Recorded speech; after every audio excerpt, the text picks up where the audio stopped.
Salut à toutes et à tous, bienvenue sur ma chaîne Ciné Série Galaxy, ça me fait plaisir de vous retrouver cette semaine pour une nouvelle vidéo. Et oui, ça n'arrête pas après la vidéo sur les Oscars, les critiques de Les Nouveaux Mutants et Tenet. Cette fois-ci, une critique d'un film beaucoup moins connu, en gros quasiment inconnu, Paradise Hills. Alors pour les amateurs de films fantastiques et d'horreur qui achètent le magazine L'écran fantastique, vous avez sûrement entendu parler du film, c'est justement comme ça que j'ai découvert le film. Malheureusement, le film n'est pas sorti au cinéma.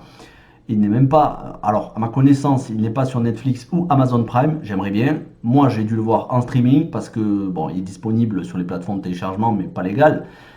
J'ai dû le voir en streaming en version originale sous-titrée parce que sinon il est introuvable. Voilà, même pas en DVD. Voilà. Moi, j'aurais bien aimé qu'il soit sur Netflix ou Amazon Prime, mais c'est pas le cas et c'est dommage parce que c'est un film qui a du potentiel.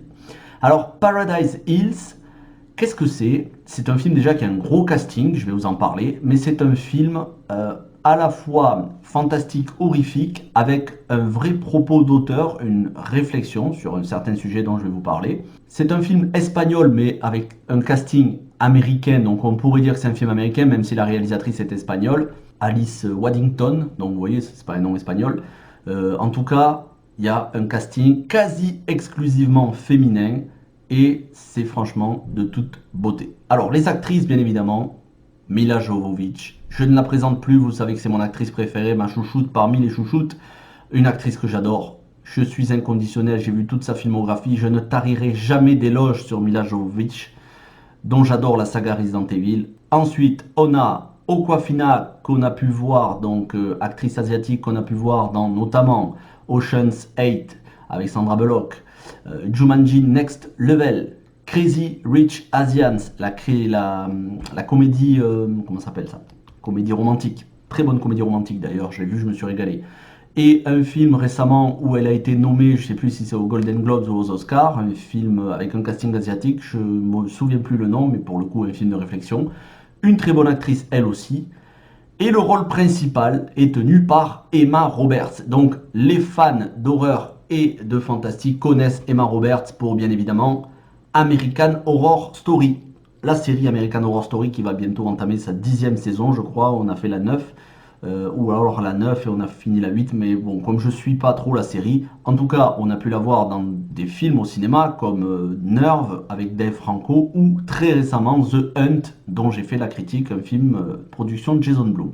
Le reste du casting est composé de l'excellente Eiza González. Si vous me suivez sur Facebook, j'ai fait une publication il n'y a pas longtemps sur la filmographie de Eiza González, notamment révélée par la série remake du film Une nuit en enfer, From Dusk Till Dawn de Robert Rodriguez en 3 saisons, excellente série, et qui a joué dans des films comme Baby Driver de Edgar Wright ou plus récemment Fast and Furious, Hobbs and Shaw et Alita Battle Angel. Pour le reste du casting, voilà, on a Jeremy Irvine qui jouait dans un rôle plus que secondaire. Jeremy Irvine qu'on avait vu dans Cheval de guerre de Steven Spielberg. Et puis le reste des acteurs sont des acteurs quasi inconnus. Bref, voilà pour le casting. Toutes les actrices sont excellentes. Excellentes. Elles jouent de manière juste. Vraiment, c'est pas des stéréotypes. Pour le coup, c'est pas un film stéréotypé au niveau de ses personnages féminins. Ça va être très difficile de faire une critique sans spoilers, donc je vais vous dire tout ce que je peux sans spoilers, et ensuite on passera à la partie spoilers. Ce ne sera pas non plus des gros spoilers, je ne vais pas vous révéler la fin du film, mais voilà, pour l'instant c'est du sans spoilers. Alors, c'est un film qui se passe dans un futur proche, on va dire, où les gens sont habillés à l'ancienne, façon rétro, et c'est là où il y a un vrai détail sur les costumes. Mais dans le même temps, on a de la technologie, notamment on peut voir au tout début, furtivement, on peut voir une voiture volante qui se déplace par magnétisme sûrement. Donc voilà, c'est un mélange entre le futuriste et le rétro en termes visuels. L'histoire, une fille qui ne veut pas se marier avec un riche héritier, que sa mère force à aller dans un sanatorium, une sorte de couvent, où on va essayer de la reformater pour qu'elle puisse accepter sans condition de se marier avec ce riche héritier. C'est sa mère qui l'envoie dans ce sanatorium, en degré ou de force, enfin surtout de force, en gros pour se faire un petit peu lobotomiser. Il y a une critique à la fois de l'Amérique et du monde entier sur les pauvres, comment ils sont considérés, comment ils sont utilisés, mais j'en dirai pas plus. En termes d'influence, en matière de film, et là, si vraiment vous voulez rien savoir, bouchez-vous les oreilles, ça ressemble à A Cure for Life de Gore Verbinski, excellent, j'avais beaucoup aimé. The Double, avec Jesse Eisenberg et Mia Wasikowska. Enemy de Denis Villeneuve. Ça ressemble aussi à The Island de Michael Bay. En gros, c'est des films sur les doppelgangers, sur les doubles, les personnes qui prennent votre place, les personnes qui se font passer pour vous, les personnes qui ont la même apparence que vous. C'est un film sur ce thème-là, mais bien évidemment, c'est une critique. C'est une critique de la société qui utilise les pauvres, voilà, des riches qui utilisent les pauvres. Je peux vraiment pas en dire plus sans rentrer dans la partie spoilers. Donc, les défauts du film. Ses qualités, je vous en ai parlé, visuellement, l'interprétation.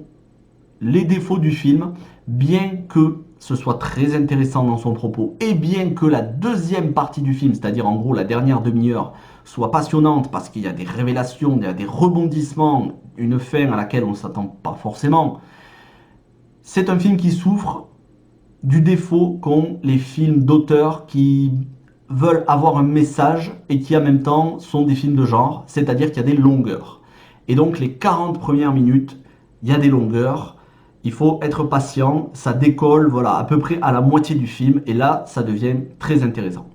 Maintenant, on va passer à la partie spoilers. Si vous nous quittez, eh bien, n'hésitez pas à vous abonner, à aller voir les critiques des films précédents que je vous ai cités, liker, partager, commenter. Maintenant, on va passer à la partie spoiler. Alerte spoiler, c'est parti.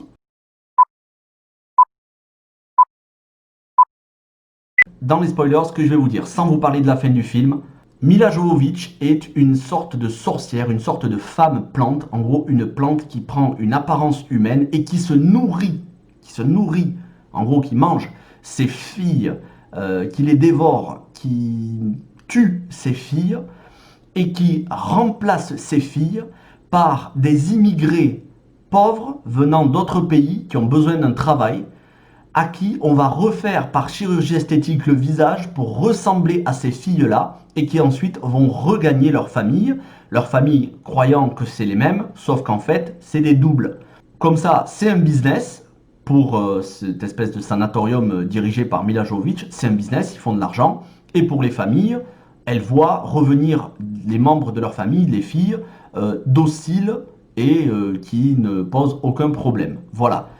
Et donc, ce petit groupe de filles qui vont s'unir, Emma Roberts, Aissa Gonzalez, Awkwafina et d'autres, elles vont découvrir tout cela et elles vont essayer de s'enfuir de ce sanatorium qui est sur une île et elles vont y arriver et je ne vous en dis pas plus. Voilà le fin mot de l'histoire, mais la fin est quand même très très intéressante.